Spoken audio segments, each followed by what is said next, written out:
We start with a word of prayer. Well, Lord, I know I can, and I imagine each one of my brothers and sisters here can look at their lives and see how you have called them to various avenues of vocation and service. And there are times, Lord, where I also imagine none of us feel worthy. We sense and we recognize that just like Gideon, you have a plan and an idea of what you will accomplish through us that seems so far away and impossible. And yet, Lord, it comes to pass, and all the glory for it falls not upon us, but upon you. You are the one that makes these things come to pass. You accomplish them in our lives, and you bring about what you desire for your goodwill and your purposes, so that Christ may ultimately be glorified, so that this message of the gospel that you have entrusted to us from him will go forth, and that all one day will come into submission to him and finally then to you. So we're grateful for how you work in our lives. We ask that you would build and strengthen our faith as we look at the lives of Gideon and others in whom we sometimes see a little bit of ourselves. Amen. All right, so we're in Gideon, Judges chapter 7 through 8, verse 12, I think it is. So it's is that right? No, 8:20 through 8:21. And so it's the second part of the Gideon story. We'll do some more tomorrow, next week too. So you can see that the section on Gideon is much longer now. We're starting to get into these characters that there's so much told about them. So do you want to read, or should I read? All right, I'm going to read. I just don't want you to get tired of hearing my voice. That would get boring. But all right, all right. Follow along with me, though, if you will. Early in the morning, Jerubbaal, that is Gideon, and all his men camped at the spring of Harod. The camp of Midian was north of them in the valley near the hill of Moreh. The Lord said to Gideon, "You have too many men. I cannot deliver Midian into their hands, or Israel would boast against me. My own strength has saved me. Now announce to the army, anyone who trembles with fear may turn back and leave Mount Gilead." So 22,000 men left, while 10,000 remained. But the Lord said to Gideon, "There are still too many men. Take them down to the water, and I will thin them out for you there. If I say, 'This one shall go with you,' he shall go. But if I say, 'This one shall not go with you,' he shall not go." So Gideon took the men down to the water. There the Lord told him, "Separate those who lap the water with their tongues as a dog laps from those who kneel down to drink." 300 of them drank from cupped hands, lapping like dogs. All the rest got down on their knees to drink. The Lord said to Gideon, "With the 300 men that lapped, I will save you and give the Midianites into your hands. Let all the others go home." So Gideon sent the rest of the Israelites home, but kept the 300 who took over the provisions and trumpets of the others. Now the camp of Midian lay below him in the valley. During that night the Lord said to Gideon, "Get up, go down against the camp, because I am going to give it into your hands. If you are afraid to attack, go down to the camp with your servant Purah, and listen to what they are saying. Afterward you will be encouraged to attack the camp." So he and Purah his servant went down to the outposts of the camp. The Midianites, the Amalekites, and all the other eastern peoples had settled in the valley, thick as locusts. Their camels could no more be counted than the sand on the seashore. Gideon arrived just as a man was telling a friend his dream. I had this dream," he was saying. "A round loaf of barley bread came tumbling into the Midianite camp. It struck the tent with such force that the tent overturned and collapsed." His friend responded, "This can be nothing other than the sword of Gideon, son of Joash the Israelite. God has given the Midianites and the whole camp into his hands." When Gideon heard the dream and its interpretation, he bowed down and worshipped. He returned to the camp of Israel and called out, "Get up, the Lord has given the Midianite camp into your hands." Dividing the 300 men into 3 companies, he placed trumpets and empty jars in the hands of all of them with torches inside. "Watch me," he told them. "Follow my lead. When I get to the edge of the camp, do exactly as I do. When I and all who are with me blow our trumpets, then from all around the camp blow yours and shout, 'For the Lord and for Gideon.'" Gideon and the 100 men with him reached the edge of the camp at the beginning of the middle watch, just after they had changed the guard. They blew their trumpets and broke the jars that were in their hands. The 3 companies blew the trumpets and smashed the jars. Grasping the torches in their left hands and holding in their right hands the trumpets they were to blow, they shouted, "A sword for the Lord and for Gideon." While each man held his position around the camp, all the Midianites ran, crying out as they fled.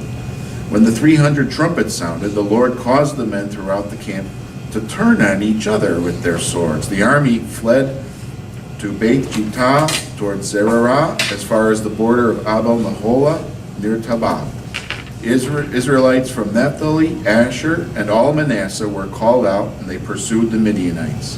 Gideon sent messengers throughout the hill country of Ephraim, saying, "Come down against the Midianites and seize the waters of the Jordan ahead of them as far as Beth Barah." So all the men of Ephraim were called out, and they seized the waters of the Jordan as far as Beth Barah. They also captured 2 of the Midianite leaders, Oreb and Zeeb. They killed Oreb at the rock of Oreb, and Zeeb at the winepress of Zeeb. They pursued the Midianites and brought the heads of Oreb and Zeeb to Gideon, who was by the Jordan. Now the Ephraimites asked Gideon, "Why have you treated us like this? Why didn't you call us when you went to fight Midian?" And they challenged him vigorously. And he answered them, "What have I accomplished compared to you? Aren't the gleanings of Israel's grapes better than the full grape harvest of Abiezer? God gave Oreb and Zeeb, the Midianite leaders, into your hands. What was I able to do compared to you?" At this, their resentment against him subsided. Gideon and his 300 men, exhausted yet keeping up the pursuit, came to the Jordan and crossed it. He said to the men of Succoth, "Give my troops some bread. They are worn out, and I am still pursuing Zebah and Zalmunna, the kings of Midian." But the officials of Succoth said, "Do you already have the hands of Zebah and Zalmunna in your possession? Why should we give bread to your troops?" Then Gideon replied, "Just for that, when the Lord has given Zebah and Zalmunna into my hand, I will tear your flesh with desert thorns and briars." From there he went up to Peniel and made the same request of them. But they answered as the men of Succoth had. So he said to the men of Peniel, "When I return in triumph, I will tear down this tower." Now Zebah and Zalmunna were in Karkor with a force of about 15,000 men. All that were left of the armies of the eastern peoples, 120,000 swordsmen had fallen. Gideon went up by the route of the nomads east of Nobah and Jogbehah and attacked the unsuspecting army. Zebah and Zalmunna, the 2 kings of Midian, fled, but he pursued them and captured them, routing their entire army. Gideon, son of Joash, then returned from the battle by the pass of Heretz. He called a young man of Succoth and questioned him, and the young man wrote down for him the names of the 77 officials of Succoth, the elders of the town.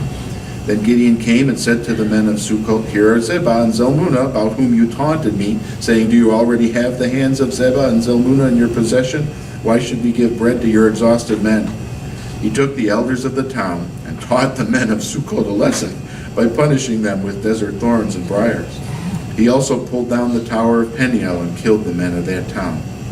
Then he asked Zebah and Zalmunna, "What kind of men did you kill at Tabor?"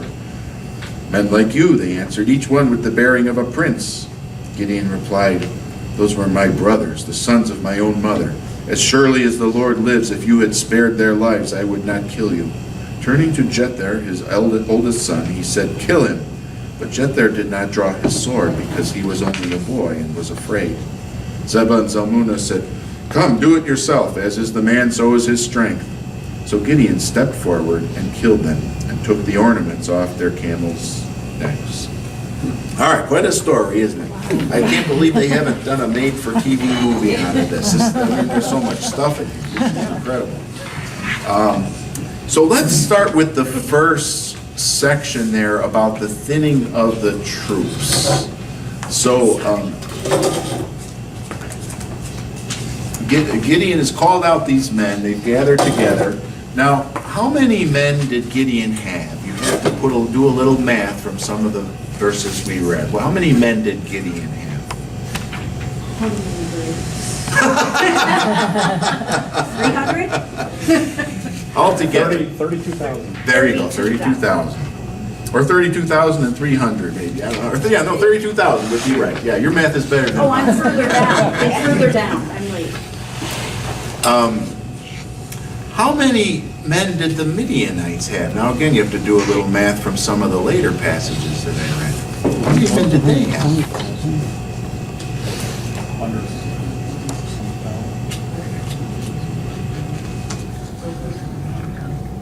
And look at chapter 8, verse 10. 135,000. Right, 120,000 had already been killed by the time we get to verse 10, and they've got 15,000 that way. So it's 135,000 to 22,000. And God says, you have too many men. Isn't that interesting? So why does God say that? He was on their side. He's worth a lot of men. So he had a plan. So that the victory would be known as his. They would not be putting their power or their glory in their men because, oh, we have more men. Yeah, look at verse 2. The Lord said, chapter 7, verse 2. The Lord said to Gideon, you have too many men. I cannot deliver Midian into their hands, or Israel would boast against me. My own strength has saved me. So, what's behind this thinning of the troops? God making sure that all the glory goes to Him. Mm-hmm. Does that sound like the God you know? Is that consistent with the rest of Scripture? God is, as you've known Him in your life?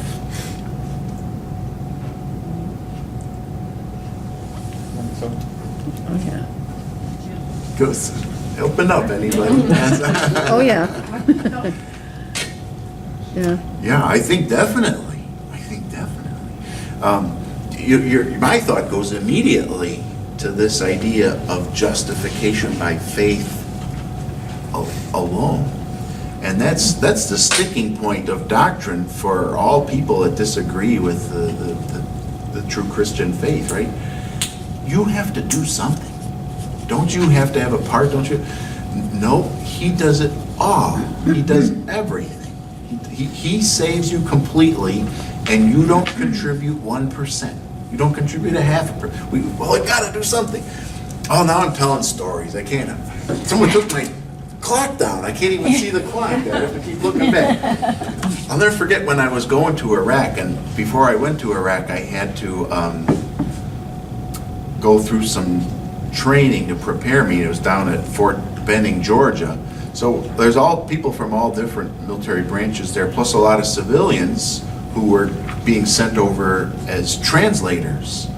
So I used to like to talk to them. I always enjoyed those folks because many of them were from foreign countries. And so I'm talking to this one guy who's really an interesting man. He was from Lebanon, and he'd come to the United States, and he was like a physics professor at one of the universities in California. Very smart man, very well spoken, good looking and thoughtful and engaging, and we had long conversations. But when he would ask me to explain the Christian faith and we'd get to that, I remember him just shaking. He said, that cannot be. That cannot be. You mean a good person and a bad person all end up at the same result and could be saved? All they have to do is have this faith. You don't have to do anything. And you go, no, that cannot be. It's really hard for people to get that. But that is the God that we're talking about, right? He will not share His glory with another. We're saved by grace through faith, and that not of yourselves. It is the gift of God, lest any man should boast, right? There will be no boasting up in heaven. So God's going to make this thing so impossible that nobody will be able to say, well, we sure pulled that off, didn't we? It's going to have to be God. And does God do that in other areas in your life too? I've got to do this theology of suffering course one of these days because it just keeps coming up again and again, especially here in Judges as we go through it. But why often does God allow breakdowns in things in your life? Why wouldn't you get, as you get older, if I was the creator, I would have made the world this way. You start out small, and then you get bigger, and stronger, and better, and smarter, and more capable, and more powerful. And when you're at the peak of human power, then you can go up into heaven. But we do the opposite, right? You get strong when you're in your 20s, and then from that point on, it's kind of a slow decline, right? And why is it that toward the end of our lives, things are all broken, everything is tired, there's so much suffering, there's so much futility, there's so much fragility? I don't have the total and full reason for that, but I do think one part of it is when you reach the end of your own resources, when you can't do it anymore, when you've exhausted all of your own abilities and you've had to throw up your hands, the glory has to go to God. At that point, there's no other way, right? We've talked about that in men's group, some of our devotions, like it's easy. A lot of us will reach out and ask God for help when things are down, but it's almost harder to remember to thank Him for when things are going well in your life. Yeah, He has purposes in that we don't see, and they're counterintuitive to us. But a lot of them, I think, have to do with ultimately it being His purpose and project. I think that's true in churches. Now I'm really off on a tangent, but you have churches too that are thriving and doing so well, and then something terrible happens, right? The pastor runs away with the offering, or you have a big split in the congregation or something like that. And again, well, that's Christ's church. Why would He let that happen? But even in the church, no one's ever going to be able to stand up and say, look at what a great church we've had and how we've done everything wonderful and how we've grown. And there's just not going to be any boasting. The church that burned recently in the news. Yeah, but they're all going to burn one day. Yep. So God gives this plan for thinning down. He says, whoever wants to leave can leave, and 22,000 of them go. And so then He has them come down to the water, and the ones that go like this with the water are thinned out from the ones that get down and go. And so you've probably heard these stories or sermons about this. It's just so common, right? Why did God pick the 300? Maybe because they didn't put their heads down by the water. They were watchful, right? And looking around. Those were the ones that were keeping an eye on everything. So they would be the good 300 that you want. Or how about this one? The ones that are rejected very readily got down on their knees, like you would if you were worshiping Baal. They were so used to worshiping Baal, they didn't think anything of getting down on their knees and putting their face down into the water. Ever heard sermons like that? One big problem with that interpretation. It's not in the text anywhere. The Bible doesn't say anything about that. In fact, it's counter to the whole point here, right? God's not looking for a few good men. If you just get the right men, you can really do something great. I had somebody say that to me when I came here. She's not a member of the church, but she asked how things were going, and I said, oh, it's a great church. I really love it. And I said, one of the things I just don't feel like I'm doing well is like helping the elders to just continue to, I feel like instead of just doing a devotion, I should do something more to help us. And she jumped right in. She said, well, just like Jesus, he took 12 men, and in 3 years, they turned the world upside down. I'm thinking, holy cow, I'm running out of time. But you know what? It's not if you just find the right men, you can do these great things if you find the right people. The whole point of it is not how good a soldiers you've got, how good a people you've got, but that God gets the glory. God is the one who does. And they didn't have any fear. The ones that didn't have fear. because the ones that had fear turned away. What, yeah, the ones They that, left. yeah, that's true. Yeah, so they had a faith in God. Weren't there 300 horns, trumpets? Weren't there 300 horns? And then there were 300 men that lapped with their mouth? Well, when the other men left, the 300 that were left took their Took their horns. Exactly, but there were 300 men. There were 300 horns, and he ended up with 300 men. Although I don't know, do we know that? No, it said there were Verse 300 15 horns. says something about dividing the 300 men into 3 companies, place trumpets. Yeah, so they all had horns and trumpets, but maybe there were 312 horns, you know. Oh, so they only kept 300 horns. Each one got a horn, that's the point. Oh, Some okay. took their horns and went home. Yeah. Oh, sure. In other words, I don't look for, what I'm trying to say here is don't look for a reason why God picked these particular 300. The one and only reason that it's telling us is God wanted it small enough so that nobody could look at those 300 guys and say, that's why they did it, that's why they won. That people have to look at God and say, that's why we won, right? Now, look at this, at verse 9. So the Lord says to Gideon, get up and go down against the camp. Verse 10, if you're afraid to go down to the camp, take your servant with you. And listen to what they're saying. Now, how does that fit into what we have seen of Gideon thus far? So you have to remember last week's lesson. What did we learn about Gideon last week that you're seeing? He needed more encouragement. He needs more encouragement, right? With the fleece. Right. He was afraid. Yeah, so Gideon, remember, he was the guy threshing in the wine press. He was the guy that when the angel of the Lord says, go, and he says, well, I'm the least in my whole family, and my family's the lowest family in all the tribe. He was the guy that said, all right, let me give you a sacrifice if this is really you. And when the sacrifice is burned up, then he's going, oh no, this isn't going to. And he's the guy that lays out the gold fleece. I keep thinking of Jason and the gold fleece from mythology. He lays out the fleece, not once, but twice, because he needs that constant reinforcement. And so here he is again. God's got to tell him, hey, just to prove it to you, go down to the camp one more time. And oh, by the way, if you're afraid, take your servant. And did he take his servant? Oh, Oh, yeah. yeah. Yeah, so he must have been afraid.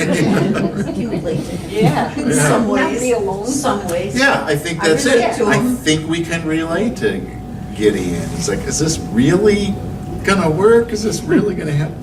And then when he's down there, he hears this dream, and there's the round barley loaf tumbling into the Midianite camp in the dream, and the guy that interprets this is like a movie, right? How many movies have you seen where somebody, or a cowboy movie or something like that, where somebody's like creeping through the bushes, and all the soldiers are seated around the campfire talking, and you're like hiding in the bushes trying to listen to what they're saying? That's Gideon at this point, right? So he hears the interpretation of this dream, but now he's had it reinforced that this is what is going to happen. The Lord's going to deliver him. How does that foreshadow what God is going to do?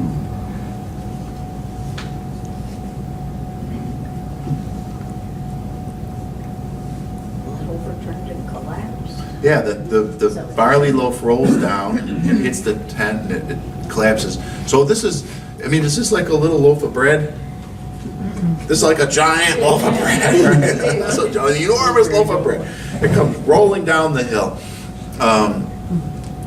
I don't know this for sure. Why is it a barley loaf? So barley's like a cheaper grain. So who's this guy Gideon? He's a nobody. So it's not like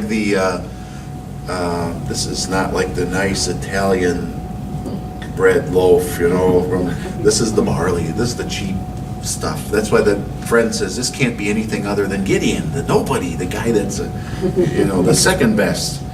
and yet he's going to destroy the tents. Let's take a look at, let's look briefly at what happens there. So they get down there, they break into 3 groups of 100, they each go on a separate side. Now you can imagine, this goes back to Cheryl's comment, right? If you're fighting, how many guys get trumpets? I don't really know, but not everybody. You know, the whole, that wouldn't be a very effective fighting force if they gave everybody a trumpet. Right? Yeah, like, you know, maybe one guy out of every company or something like that. But now all 300 guys have trumpets. So in the darkness, if you're a Midianite, you hear 300 trumpets. How many people do you think are surrounding you? A lot. A lot, yeah. And how many people would carry torches? You don't have everybody carrying a torch. You just have, you know, one guy in every formation holding the torch or something like that. So you see 300 torches, and how many people do you think are around you? So they realize that they're surrounded, and you're hearing the smashing of the jars. I'm guessing that probably has something to do just with the loud noise. You know, they're making a lot of racket for 300 people, right? And so what do they do? Very, very interesting. So they jump up with their swords and start killing anybody near them. Right. Yeah, they start attacking each other. They're panicking, and you're in the dark, right? So it's dark, and you see guys start running in all directions, and somebody's coming at you, and you start hacking, and now he's hacking back at you, and next thing you know, it's a big mess, and so everything kind of falls apart. And then they flee. So you can see on the little map I have for you there, kind of the route that they're taking roughly. Where are they trying to go in that red line? Home. Yeah, they're trying to get home. So Midian is well south of this. And you wouldn't go straight south because you'd have to go through more mountains and desert to the east of the Dead Sea there. The route they always took was the same route the Israelites took to get into the Promised Land, coming from the east. Did I say east? West of the Dead Sea. You're with me? Okay. Yeah. So you can see where they're trying to go. They're trying to get away. And so Gideon now calls out to Naphtali, Asher, and Manasseh. So 3 of the tribes that are all right in that area. So now as they're running, Gideon's in command of his 300 men. But now there's men showing up from all over the place, joining in the pursuit, right? I think I shared this with you before. Ancient battles were like giant shoving matches. There's very little movement, very little contact, until at some point, for some reason, one army turns and runs. When that army turns and runs, that's when the slaughter takes place. That's when you go after them. Well, the Midianite army's in full panic mode. They're running. So now all the tribes up there are turning out and going after them. And look at verse 24. Gideon sends messengers throughout the hill country of Ephraim. So that would be where you see those green lines. That's Ephraim's territory. And so they're coming out. And the men of Ephraim seized the waters. Look at verse 24. They seized the waters of the Jordan as far as Beit Barah. Where have we seen something similar to this already in the book of Judges? Do you remember?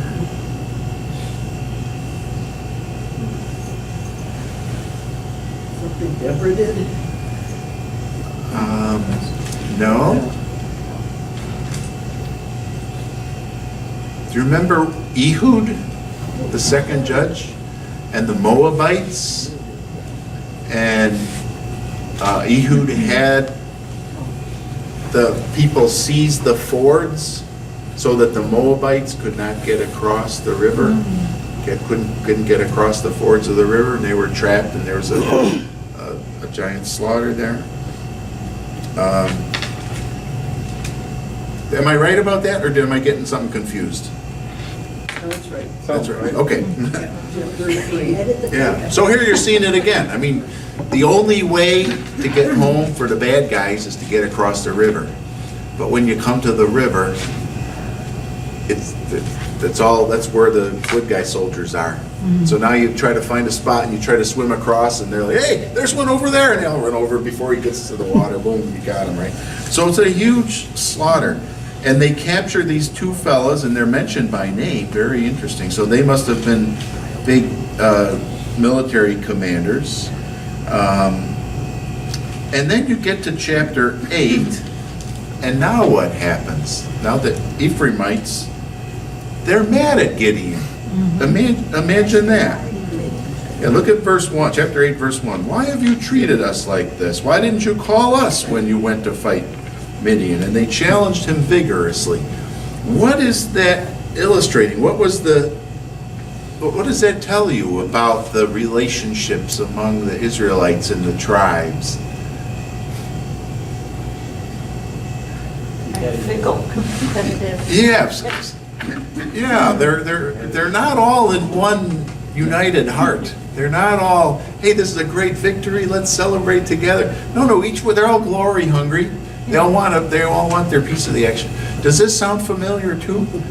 Does this happen in the church? Oh, of course not. What do you mean you did such and such? Nobody called me and told me about it. No, I didn't get a chance to do it. At a moment of victory, in a moment when everything's going great, you've got contention and animosity among God's people, among the Israelites. So what does that tell you about this? That things are not good among the tribes. So last week, I think I introduced to you this idea of the spiral, right? We talked about the cycle in the book. I should do it this way for you. The cycle in the book of Judges. But then I talked to you about how, as we go through the book of Judges, you're going to see it's not just a cycle that keeps repeating. It's actually a spiral. That every time it keeps getting worse and worse and worse. So what are some of the things we're seeing now here as we get to the fourth major judge? We've had 3 major judges up to this point, and what flaws did we see in those 3 major judges? Othniel, Ehud, and Deborah. None that we know. We're not introduced to any flaws in them. But now here's this 4th judge. And yeah, he's going to deliver Israel. God's going to use him for a great victory. But what kind of guy is he? He's kind of a coward. He's got some character flaws, doesn't he? And we're introduced to the Israelites. And what's the nature of the relationships among the people of God? You got the... Jealousy? Yeah, there's jealousy, there's competitiveness, animosity. And the Ephraimites are kind of the prima donnas. They were the biggest tribe. They thought they should get the most credit. So how does Gideon handle that? Look at verse 2. He answered them, "What have I accomplished compared to you? Aren't the gleanings of Ephraim's grapes better than the full grape harvest of Abiezer?" Who's Abiezer? Gideon was of the clan of Abiezer. So Abiezer was one of the clans in Manasseh. And so when he talks about the full grape harvest of Abiezer, that's an analogy, right? The full grape harvest is all the things that this tribe, Abiezer, in other words, Gideon, has accomplished, and the gleanings of the grape harvest of Ephraim are better than that. What are the gleanings? We've talked about gleanings in What here falls on the before. ground after the... Yeah, the leftovers, the stuff that falls on the ground and the stuff that grows at the edge of the field. In other words, he's saying, Ephraim, the little junk that you've done is way better than the main stuff I've done. What do you think of his technique here?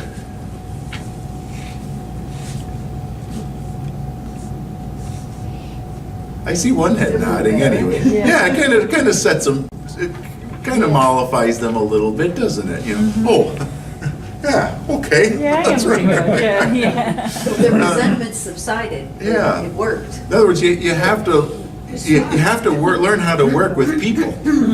And working with people is one of the biggest challenges. They don't train us for that in the seminary, right? You learn all about history and doctrine, but then how do you work with people that are sometimes very challenging? So Gideon figures out a way to handle this, and they calm down. But it does tell you something about the nature of what was going on. So it's not just an unimportant event. It's another window into how things overall are degenerating, even on the high points, right? This is a climax. You're just defeated an army of 135,000 people. But even at the high points, it's not like it was. There's drama. Yeah. Sounds like churches, doesn't it? So they go a little further. Now look on your map. If you follow that red line just to the east of the Jordan River, you see those two towns there, Sukkot and Peniel. And so Gideon's in hot pursuit of the bad guys, and he gets to those towns, and he says, hey, give us some help. You know, we've been chasing. We need a little supplies here. And the answers are no. Just strictly looking at it from a non-religious, from just like a rational point of view, can you blame them? Look where they are. They're on the west side of the river. So as long as the battle is still in doubt in any way, as long as there's a possibility that Midian might come back, who's going to be the first ones they run into? Not Gideon. He's going to be way back on the west side of the river. They're going to come to these two towns, Sukkot and Peniel. So they're like, hey, you know, we're going to hedge our bets here. We're going to play it safe, and you know, we'll help you if you're sure you've won at the end, you know. But for right now, we just can't step out. We can't take any chances. What do you feel like is the judgment of the narrative or the judgment of the text on those two towns? Is it looking on those decisions favorably or unfavorably? Unfavorable. Unfavorably. Why? Well, Gideon said he's going to tear down the tower in one and torment the others with Yes. thorns. Yeah. It gets Gideon pretty mad, doesn't it? He's pretty upset by the whole thing. So we know how he feels about it. But what would be like a moral perspective, or I should say a religious perspective on it for us? That's harder to read in historical narrative. But again, I think it's unfavorable. It's all. Go ahead. Chair. Sukkot and Peniel, are they in Israel? Are they Israeli? They're Israeli. Yeah, Oh, they're Jews. okay. They're Jews. So the idea there kind of, I think, is that they should have helped. This was a work of God. This was God's activity, and this was God's deliverer, and you don't make decisions the way the rest of the world makes decisions. When you have a chance to help what God is doing, you help. I could tell a story about us, Dawn, if it's okay. Good story.